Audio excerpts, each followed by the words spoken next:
हम बात कर रहे थे मंत्रिमंडल का अंत का क्या तात्पर्य है, और इसमें मैंने आपको यही बताया कि प्रधानमंत्री को अधिकार है कि वो एक से अधिक सहयोगियों की पदच्युति या संपूर्ण मंत्रिमंडल के अंत की सिफारिश सम्राट से कर सकता है। यदि प्रधानमंत्री स्वयं त्यागपत्र दे दे तो उसके त्यागपत्र के साथ स्वतः ही पूरा मंत्रिपरिषद भंग हो जाएगा।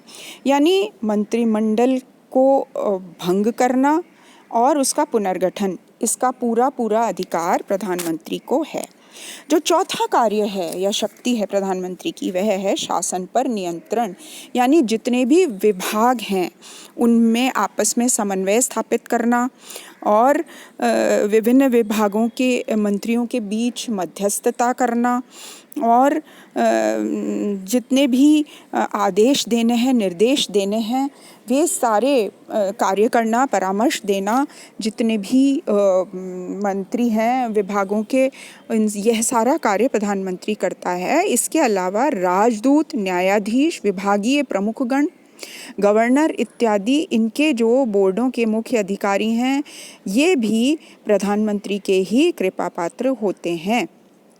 यानी कि इनकी नियुक्ति के लिए राय ली जाती है विभागीय मंत्रियों से, लेकिन अंतिम निर्णय जो है वो प्रधानमंत्री का ही होता है। पांचवी शक्ति है परराष्ट्र संबंधों का संचालन। यानी जितने भी विदेशी राज्यों से जो संबंध हैं वो उनका संचालन प्रधानमंत्री ही करता है। वैदेशिक मामलों पर प्रभावपूर्ण नियंत्रण रखता है और दूसरे देशों के साथ जो भी संधियां होनी हैं उन सब जो हैं वो भी प्रधानमंत्री ही करता है। और उसके पास यह डिस्क्रिशन होता है, यानी उसी की मंशा पर ये सारे वैदेशिक जो संबंध हैं उनको निर्धारित किया जाता है। जितने भी महत्वपूर्ण समझौते हैं वो सारे किए जाते हैं। लोक सदन का नेतृत्व भी प्रधानमंत्री करता है, क्योंकि बहुमत दल के नेता होने के नाते उसको प्रधानमंत्री का पद प्राप्त है और प्रधानमंत्री अपने मंत्रियों के साथ संसद में संपूर्ण व्यवस्थापन कार्य का संचालन करता है और पथ प्रदर्शन करता है, निरीक्षण करता है। बजट जो है वार्षिक, वह भी प्रधानमंत्री के निर्देशन में ही तैयार होता है। सदन के अध्यक्ष तथा विरोधी दल के नेता के परामर्श से वह संसद का समय विभाजन और कार्यक्रम भी तैयार करता है। तो प्रधानमंत्री द्वारा लोक सदन का नेतृत्व किए जाने के कारण सारे कार्य जो हैं वो प्रधानमंत्री के ही इच्छानुसार संपन्न होते हैं। सातवां जो कार्य है प्रधानमंत्री का, वह है मंत्रिमंडल और सम्राट के बीच की कड़ी होना। यानी सम्राट को वो सारे संदेश देता है, परामर्श देता है और मंत्रिमंडल के बीच और सम्राट के बीच स्थापित कर्ता के रूप में प्रधानमंत्री का कार्य होता है। 19वीं सदी तक प्रधानमंत्री की उपेक्षा करके अन्य मंत्री सम्राट से सीधा संपर्क स्थापित कर लेते थे, लेकिन आजकल ये परंपरा हो गई है कि प्रधानमंत्री की सहमति से ही सम्राट से भेंट वो कर सकते हैं। आठवां जो कार्य है या शक्ति है प्रधानमंत्री की, वह है अंतर्राष्ट्रीय सम्मेलनों में ब्रिटेन का प्रतिनिधित्व करना। तो जितने भी आर्थिक, राजनीतिक महत्वपूर्ण सम्मेलन होते हैं उनमें अपने देश का प्रतिनिधित्व प्रधानमंत्री करता है। और जो भी यानी आप ये कह सकते हैं कि जो भी संवाद स्थापित करने की जो प्रक्रिया है वह सारा इनिशिएशन प्रधानमंत्री ही करता है। उदाहरण के लिए चेम्बरलेन ने हिटलर से वार्तालाप कर म्यूनिख समझौते पर हिटलर के हस्ताक्षर कराए थे और ये उस समय विदेश मंत्री पद पर लॉर्ड हैलिफैक्स थे, लेकिन सारा कार्य प्रधानमंत्री ने कराया।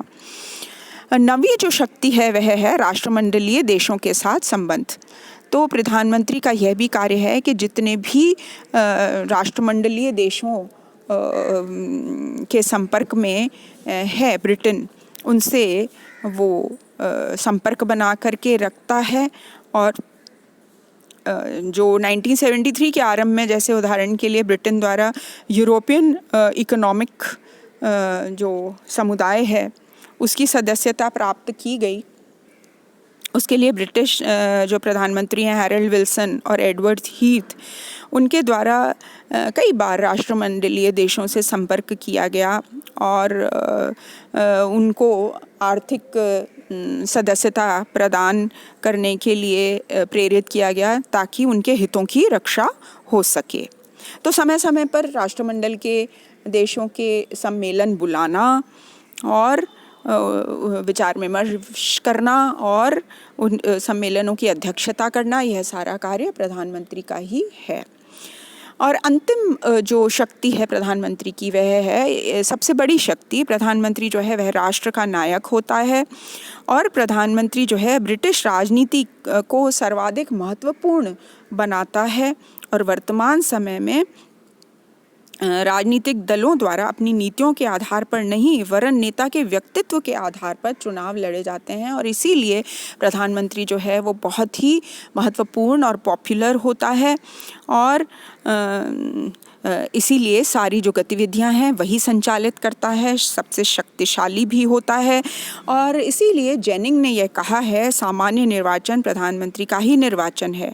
ढुलमुल मतदाता जो चुनाव परिणाम निश्चित करते हैं वे न तो किसी दल का समर्थन करते हैं और न ही किसी नीति का, वरन वे एक नेता का समर्थन करते हैं। तो जब हम नेता की बात करते हैं तो यहाँ व्यक्तित्व सबसे महत्वपूर्ण चीज़ हो जाती है। और हम ये कह सकते हैं कि प्रधानमंत्री, मंत्रिमंडल का प्रधान, संसद का नेता, सामान्य नीति से संबंधित विषयों पर सम्राट के विचार विनिमय करने का माध्यम, देश में दल का सर्वमान्य नेता और सर्वोच्च राजनीतिक शक्ति का मूर्तिमान स्वरूप होता है। Thank you.